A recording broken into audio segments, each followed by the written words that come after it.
right, guys, we are going to do another one of those episodes where we are just going to kind of look over my shoulder without really filtering out too much the types of jobs that we'll be doing for this weekend. Whatever happens to come into my garage, I've already got a couple things already lined up, and then whatever the phone rings or whatever drives in through the door, that's what we'll cover. So I'm not going to be selective looking for those things that 3 garages couldn't figure out, and we're going to use our process to diagnose the car. That may happen, maybe not, we'll see. One of the things I did want to point out though is my Scanner Danner shirt here. So my good friend Paul Danner is actually doing a thing where when you buy merchandise from his channel, that'll be Scanner Danner, go ahead and look him up on YouTube, and anything that you buy from his merchandise goes to the Scanner Danner Fund, and that is a thing that he is doing, a charity with him and his wife to help put some disadvantaged people through automotive tech programs if that's what they want to do. And he works with his alma mater, Rosedale Tech, at doing that. So I thought it was a really, really great cause. Kind of goes along with, as you know, my theme of anything we can do to keep people working. That is always good for them. It's good for society. So make sure that you check out the Scanner Danner channel anyway for his great videos, but also make sure you pick up some merchandise and send that to a good cause. This is the back of the shirt here, so pretty cool. Hey, how come there's a drawing of a mountain on that shirt if it's about auto repair? Okay, what we are going to do, we've got 2 cars that I know for a fact are lined up, and then we just have whatever people call about this weekend. So the first one we'll go ahead and bring in, and I'll explain that one. The second one is on its way on a tow truck.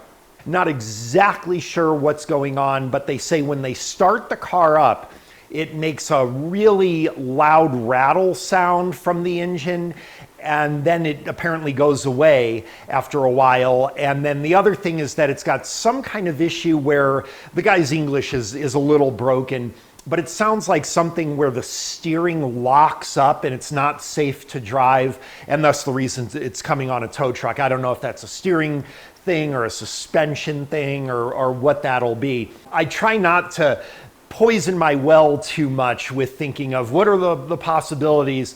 Just kind of start with a blank slate. You know, obviously I'm thinking the engine rattle, probably a loose exhaust shield or something, the way that's described. But I just try to keep an open slate, and that way I also don't create unrealistic expectations for the customer by telling them, oh, it's probably just an exhaust shield, I'll fix it for free, but they actually have some low oil pressure issue, right? So the other thing with this video series, if you're not familiar with it, the typical day in the garage, is I'm also going to show some insights to some of the operations that I do as kind of a do-it-yourselfer, helping people in my neighborhood or whatever. So that is one of the little things that I'll do, is try not to set people's expectations by guessing.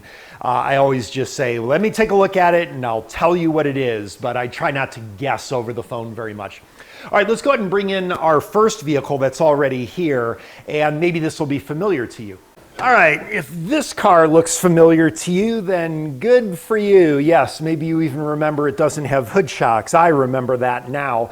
But this is the 1995 Suburban that we had on the channel just a couple months ago. And the reason it's here is a very common phenomenon that I have observed over the years of doing this, and that is when you fix someone's car to their satisfaction, and especially one like this, where this is an older truck, it's not in the greatest shape, and basically the owner's kind of thinking, well, you know, am I going to fix the truck? Am I going to get rid of the truck? I don't know. And then you fix the truck and it runs absolutely perfectly. Well, that phenomena is they now want to start investing money in making it a little better. So I've got squealing brakes, or the heater doesn't work, or all these things that they never fixed before because the car is kind of a piece of junk. But then you fix it up and they want to invest in it. And it's one of the better revenue sources that I get, is that repeat business.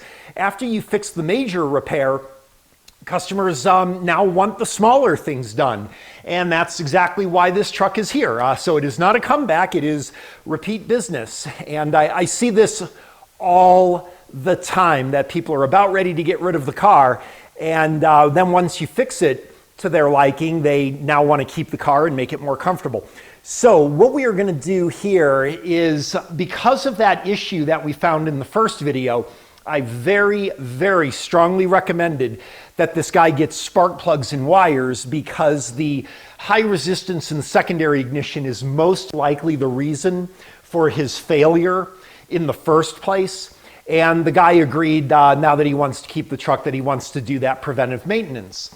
Also, we've got a couple other things. He basically said, just whatever I find that I feel like fixing, I've got an open checkbook to fix it. So there were a couple things I noticed. I see that somebody tried to break into the car. So if you look at the door handle here, someone clearly tried to break into this truck. And one of the problems is the damage that this did. I heard when I was pulling the car into the garage, this door rattles a lot, and it's because it won't close all the way because of the damage done to the lock. So we'll see if we can do something to make that at least a little better. I don't think I'm going to replace a lock cylinder on it, but maybe for safety at least, make sure that we can get that door to close. Let's see what else we got. I believe he said something about the turn signals. I think he said they have a mind of their own or something like that. Listen to how it starts right up like that. That's so satisfying. Let's do a turn signal. That works. And that works. Okay, so maybe intermittent. All right, don't want to get the engine too warmed up because we're going to be replacing plugs and wires, so I don't want it hot. This door sticks too. Maybe grease up that hinge a little bit too. Just make little things where when the guy picks up the car, he's like, wow, this is so much nicer, and you kind of like really didn't do anything. All right, let's see if we can get a peek at the brakes here. Oh, those look good. Yeah, those look good. Boy, the rotor has a tremendous lip on it. Absolutely tremendous lip. And I'm going to say this is probably the result of doing what we call pad slaps. And that is they just replace the brake pads and leave the rotor as it is. And you just do that 2 or 3 times. And now you've worn the rotor thin, but you got relatively new pads on there. I'm going to say that's what's going on there. Check the rears real quick.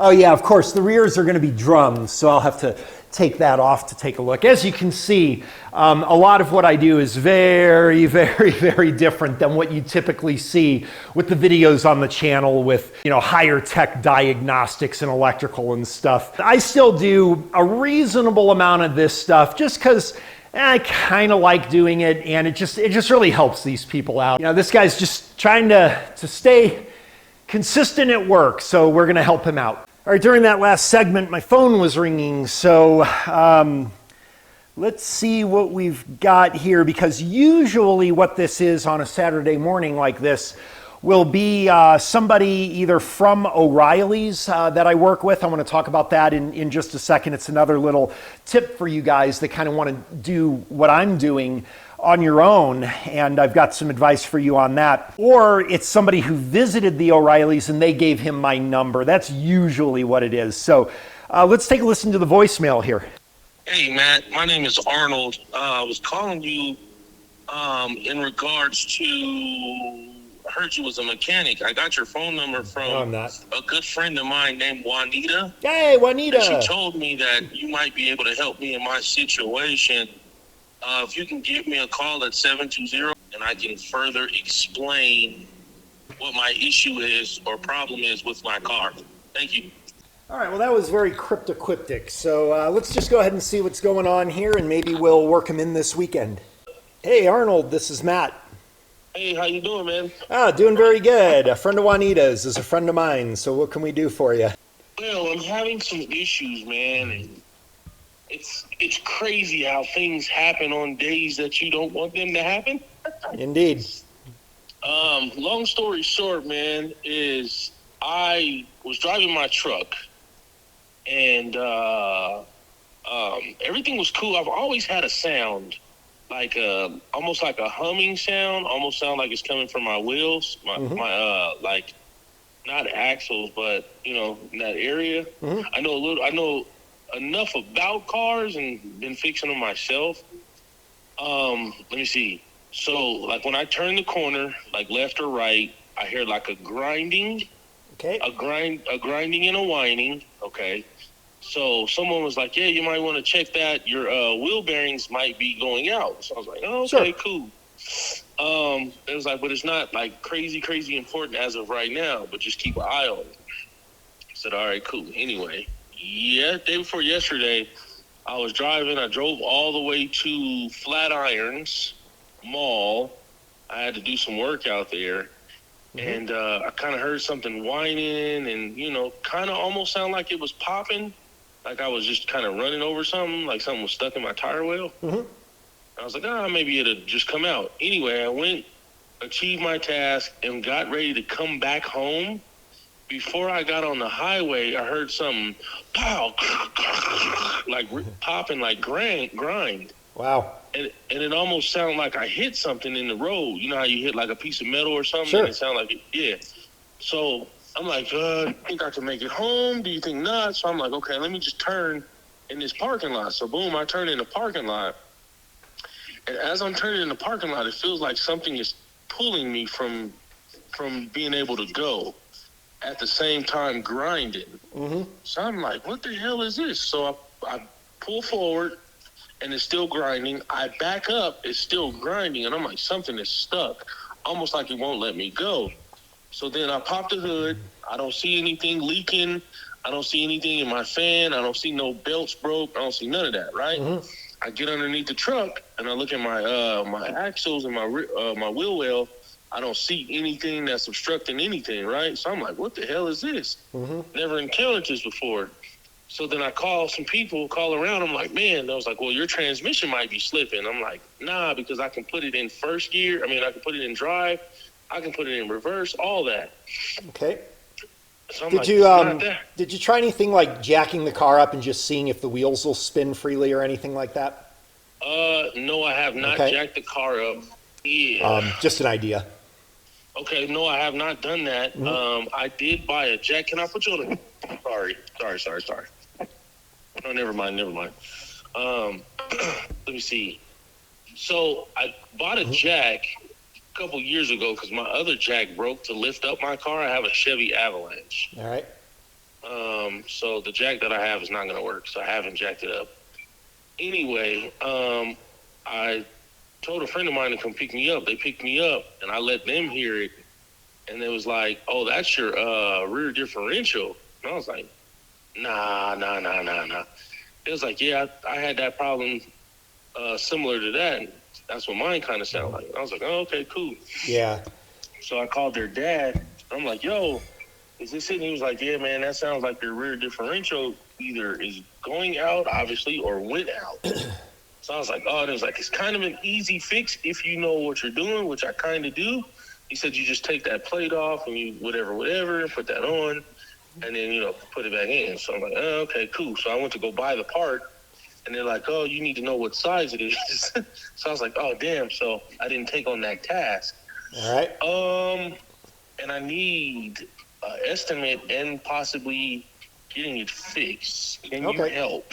Yeah, I can do that. I'm a little bit booked up this weekend, I believe. So the car doesn't drive at all. You would have to tow it, I'm imagining. Yeah, I tried to figure out if I could put it in neutral. Like I put it in 4-wheel high, and for a little bit it didn't grind, and then it started grinding again. Yeah. So I was just like, yeah, that's not gonna work. So I was wondering if maybe I can save some money on a tow and have somebody just pull me along. And it didn't grind when I put it in neutral and pushed it. It didn't grind, so I don't know if it's because I was going slow or what the case is. But it could just be that you were in neutral. Okay. Another possibility. Where are you located at? I'm downtown Denver. Oh hell! Okay. I'm working downtown Denver. Okay. Where's the vehicle at? The vehicle is off of, it's either McCaslin Road or Dillon Road. Oh, holy crap! That's all the way in Boulder. Off the Boulder Turnpike area. Yeah. Jeez. Okay. That is about as far across town as possibly could be from me. All right. Well, I'll tell you what. What I can possibly do. Let me just see what I possibly can do. I can possibly get it towed to like 104th at a friend of mine's house. I don't know if that makes any difference. It does. But yeah, I can possibly do and then that. and then maybe I can take a look at it where it's at. But right now I just can't take in another towed vehicle at this particular time. But I might be able to later. I've got that other car coming in, and maybe if I fix it, we can tow your vehicle in tomorrow, possibly. That would be would be perfect. Well, give me till the end of the day to see where I'm at, and then I'll give you a call back, and we'll figure out whether I'll come out there to take a look at it or whether we can just tow it over here and get it done. Okay, because I'm a barber, licensed barber, so I'm trying to get the money together in case it's going to be an arm and a leg to fix it. Yeah, okay. I don't know exactly how much it's going to cost to fix it. I don't either. But I have my children I'll have them today. They'll get dropped off at my house, but I'll have a little more free time tomorrow. Okay. So if so you're not like rushing to do whatever, you can get whatever done. You can call me later and say, hey, tomorrow works. We can do something anytime tomorrow. I'll just have to wake their butt up. All right. Well, give me a little bit of time today, and then I'll give you a call back at the end of the day, and I'll let you know where we're at. Okay. Okay. Cool. If I don't answer, just leave a message, please. I appreciate it. All right, my friend. We'll talk to you soon. Okay. Thank you. All right. Bye. Okay. Bye. Geez Louise. All right, so during that time, I've got a text here from the guy that the car is being towed in that I mentioned earlier, and he said the tow truck just left, should be there in 20 to 30 minutes, all right? Just acknowledge that. And so we'll have to assess what's going on with that car before I can make a commitment on having another non-running vehicle come in here. So we need to kind of get this truck out of the way now. So the other thing is I have not yet got the plugs and wires for this truck. So what we'll do is try to consolidate trips. I think what we're going to do is hold off on this truck until we look at this car that comes in, and then maybe we can consolidate our trip to the parts store, and that'll save some time. So you got to learn to kind of triage and manage your time here when you've got these things coming in ad hoc like that.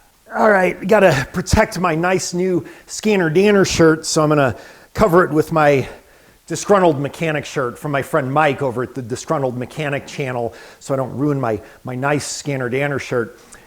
He's a funny guy. I really love his sense of humor, and he's pretty entertaining to watch. So check him out as well. And also do know that all proceeds from his merchandise here go directly to him, the selfish son of a bitch. So yeah, make sure you support him as well. All right, I'm gonna go ahead and get this truck out of here, and then we'll make room for this next car so that we can assess it, get all of our parts at one time. It'll also let me triage how my day will be.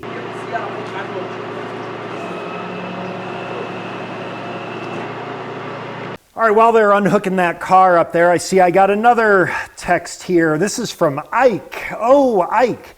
So you guys remember Ike. This is that great case study we had on this channel with the MAF sensor. Remember, if you haven't seen that video, that is a must see, but you guys who have seen that video definitely remember that one. That was a tricky one for sure.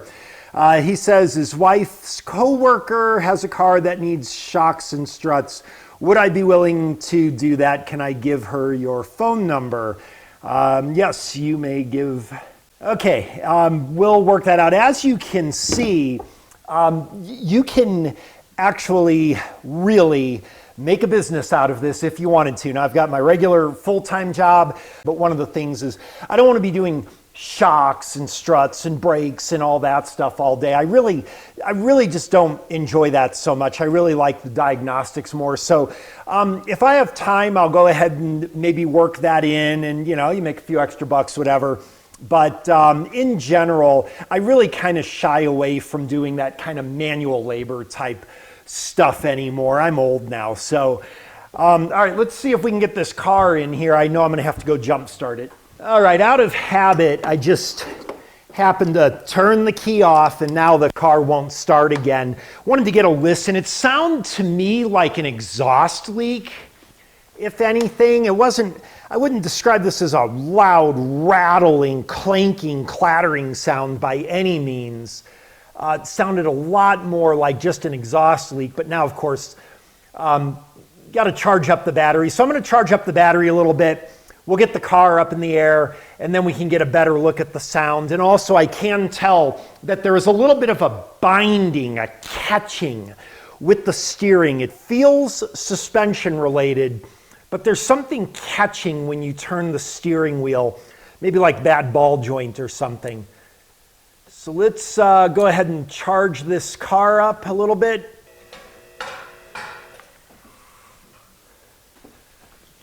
All right, let's just take a look here. Yeah, with the weight off the vehicle, I no longer feel the binding, so I don't think it's anything like in the steering column, anything like this. This is going to be most likely something suspension or steering gear related. Let's see if we can... I don't detect anything loose on that side.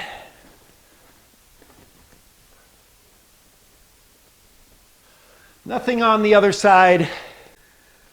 Yeah, I'm not seeing anything on the suspension, nothing with the CV axles. It actually looks totally fine. So this may possibly be something with the steering gear. Again, it only seems to happen when we've got weight on the vehicle, so I may need to do this again with loading the suspension up. But, this is all just, mechanical diagnosis is pretty easy. Let's see if the car will start. We can also get an idea of what the noise is with the startup that he says goes away after they drive it for a while.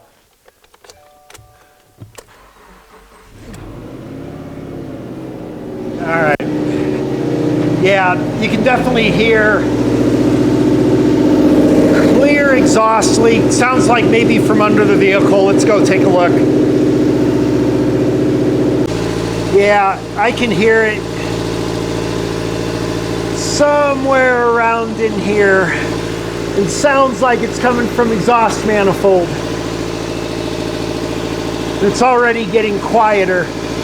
Need to get this shield out of the way here. All right, well, I'll assume that's what he's talking about. I can see I've got 14.2 volts showing on my battery here. So we don't have an alternator problem. The battery is, wow, the battery is brand new. It says 923 on the sticker, so I don't know if they left a key in the ignition overnight or something like that. But anyway, let me go ahead and turn this off.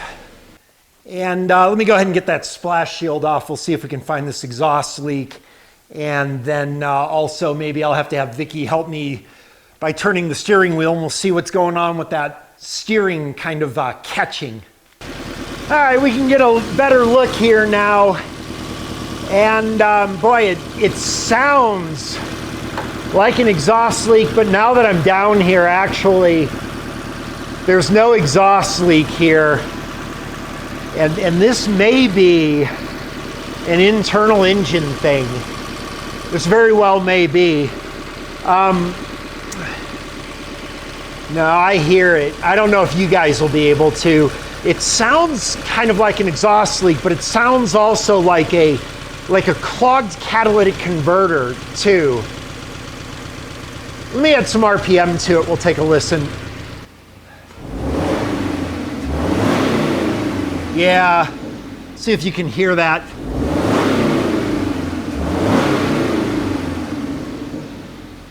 Okay, I'm gonna turn that off. I don't want it to get too hot for my next test here. But I don't think that's an exhaust leak. So I just want to be thorough and make sure that it isn't resulting from like plugged exhaust or something like that, clogged catalytic converter or anything. So I'm going to rig in a little pressure test on the exhaust here. Those of you guys on my paid channel, you just last weekend saw that awesome diagnosis we did using the in-cylinder pressure transducer on that car with the compression issue that was intermittent. And boy, how hard is that to find it? Intermittent compression issue only when the engine is under load. That was pretty awesome. But I had mentioned in that video that I normally check exhaust pressure using in-cylinder pressure transducer, and that is true. However, on this particular vehicle, it's going to be a lot easier to do it from the oxygen sensor port on this particular vehicle. So we're going to rig this up and let's just take a look and make sure we don't have a back pressure issue. All right, we're going to enlist some help from videographer Vicky, who is going to be busy doing Christmas decorations actually this weekend. So Vicky, go ahead and start it up. Hopefully it starts. All right. And yeah, boy, not too crazy about the gauge movement, honestly. Go ahead and give it some gas. Give it some gas. Again, a little more and hold.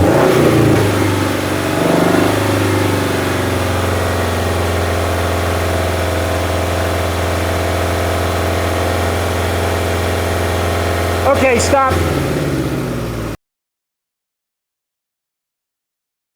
Okay, go ahead and start it. All right, we're having videographer Vicky help out for a minute here. So as we can see, it looks great. There's no back pressure. Go ahead and give it some gas.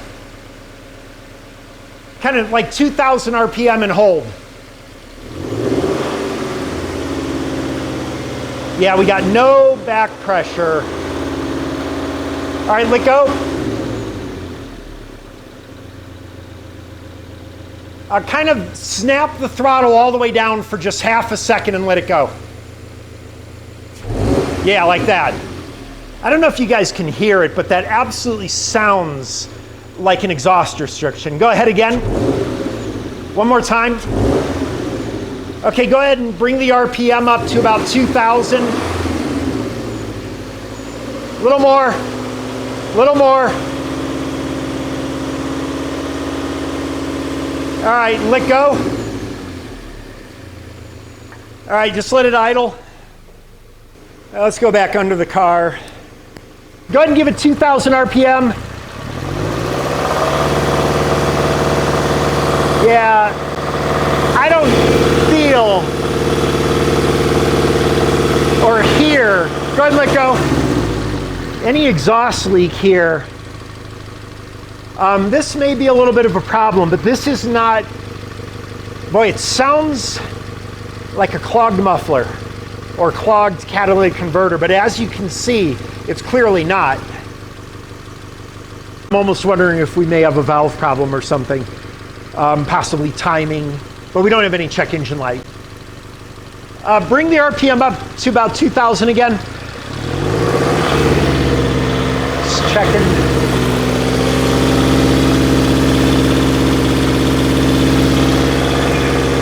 Yeah, it sounds like it's on this side of the engine, the left side, but there's no, I feel no exhaust coming out, but man, it sure sounds bad. All right, we'll have to take a look at this. All right, there is something wrong here, and I'm not quite sure what, but kind of want to do some testing on the valves there, but on these Subaru engines, it is such an incredible pain with the way these cylinder heads are 180 degrees on these. And I think what I'm going to try to do here is a new thing. I'm just getting into this. We mentioned this a little bit in the last video on cylinder pressure transduction. And that is, we're going to put this pressure transducer and measure intake vacuum is what I'm going to attempt to do. And I'm still kind of learning this procedure a little bit, but I think I'm going to be able to identify what I suspect. And that is, there's going to be some kind of a timing or valve issue or something, but I just want to get indication of that right now. And then that's going to kind of change my triage a bit. So we're going to go and sample some vacuum pulls from the intake here. All right, and obviously this dramatically changes my time availability too. If we've got a major thing here, we may have to revisit this. And ideally, we would revisit this on another video, actually. This would be definitely something to cover on its own. Let's see if we can select our pressure transducer here.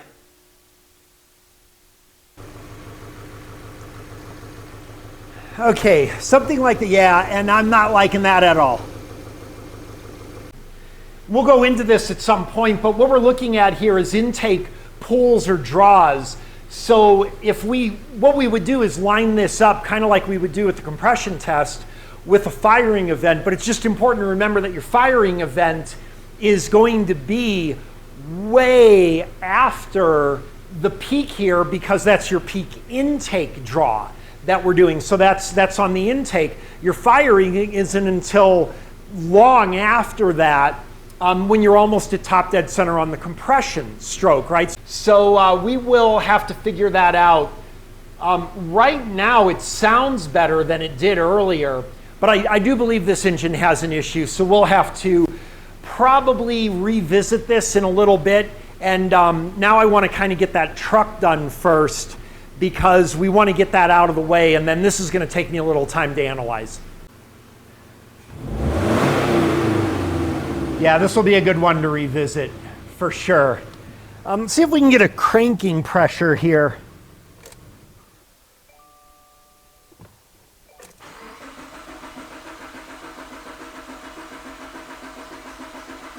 Yeah, you see, the cranking pressures look really, really good and even there. But our running pressure, definitely we got something wrong, and you can hear it. We don't have a misfire because, you know, we're still, as you hear, we have still good compression with the engine. Kind of reminds me a little bit of the last car we had. Okay. We will have to revisit this at another time. I'm doing pretty good. So on your car here, can you kind of better describe that noise that you're complaining about? I think you might have said that it was a metallic rattle possibly or something, maybe like an exhaust shield or something like that. But what I'm hearing is what sounds kind of more like an exhaust leak or something where it's kind of like put, put, put, put, put, put. So, when the car is, been sitting, not even in the cold, like say even in the summer, you leave it overnight, or you go to work and leave it there for about a couple hours, you start the car and it's a loud noise. But as the car warms up, either leave it to warm up in place or while you're driving. So in about 15, 20 minutes, it goes back to normal. Okay, and the noise, is it like a clattering, clanking kind of sound, or is it sort of like how to describe it? I mean, I would describe it, because what I hear is a pretty significant exhaust leak kind of sound. So it's a rhythmic put, put, put, put, put, put kind of sound. It's not like a random metallic scraping or clanking or clatter. Well, it's kind of like, when you start, it's like loud, like, you can hear it slowly disappearing as the car warms up. Indeed. And then, it's just normal. You can't hear it. Okay. Are you losing any power with acceleration or anything with the car that you noticed? I don't know that car too well because my daughter drives it. Okay. I don't think so.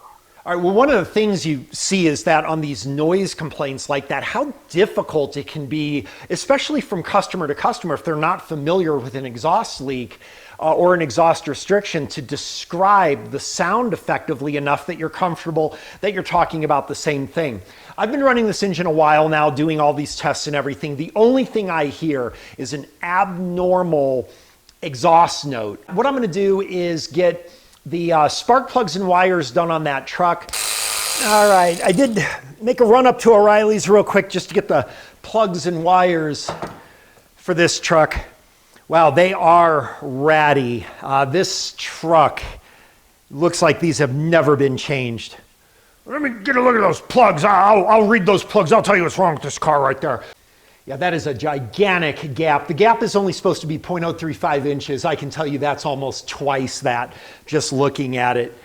But one of the things about this particular repair and why we're replacing these ratty old things is the thing that happens is with this cranking nose start, and I won't ruin it for you if you want to see that other video where I had to diagnose it. It wasn't a coil that fried, but we had ignition failure, and what causes that, when you have a gap in the plugs like that and you got high resistance in your plug wires, then you need so much more voltage in order to generate the spark. That's happening over and over and over and over again, 1,000 times a minute.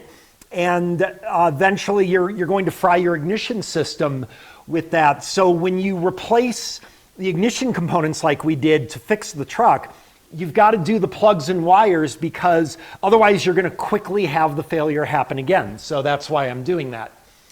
The other thing that I wanted to mention is with O'Reilly's, one thing that I also do, just to give you a hint into my business model, is I actually, because of my volume, I do have a commercial account with O'Reilly's. It's one of the reasons I'm always going to O'Reilly's particularly.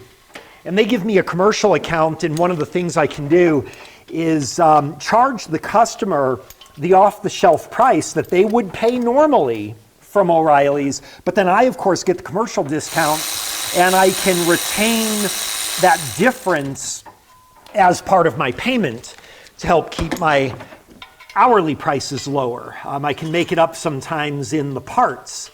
So that's just another little business model tip that you can do.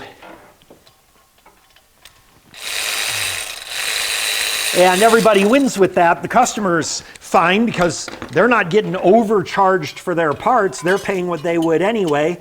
O'Reilly's gets all my business, and I make some of the difference. So pretty good model. All right, let me get this truck out of here.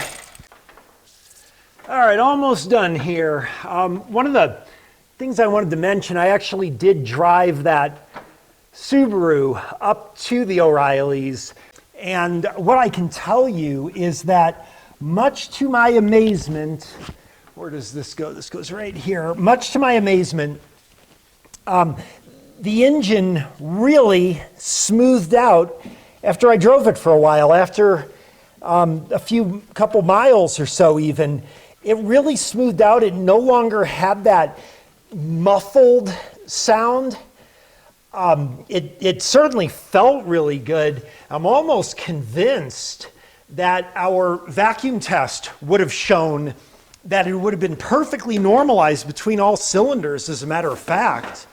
So I'm kind of tempted to do that. So I want to let that thing cool down for a while, get it when it's cold again, and see if we can see any change in its performance when it's cold versus when it warms up, which also, if you remember, matches with the description the customer gives that after it's driven for a while, it's perfectly quiet and everything. That is actually my experience with it as well now. So I think we are on the same page. But I do believe that there may be a more sinister issue than I initially had expected based on the description. So let's see, that should pretty much do it. Let's get some wire tie things for, actually before I secure up these spark plug wires, let's just make sure this thing starts.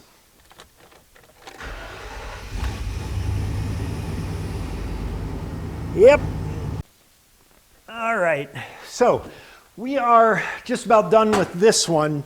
So I'm gonna go ahead and get this car out of here. We're gonna bring that Subaru back in. We're gonna let it cool down for a while, and then we will come back, and I think what we will do on the next video, because I actually did have a couple of other calls come in, but I delayed those till next weekend, just because I'm not totally sure what we've got going on with this Subaru here, and I'm afraid it may take up a lot more of my time than I anticipated. I honestly thought this Subaru was going to be a really easy thing, and it would be really quick, and I would just be able to knock out all these cars. Well, obviously that is no longer the case. So we will come back when that car cools down, and we'll play with it some more.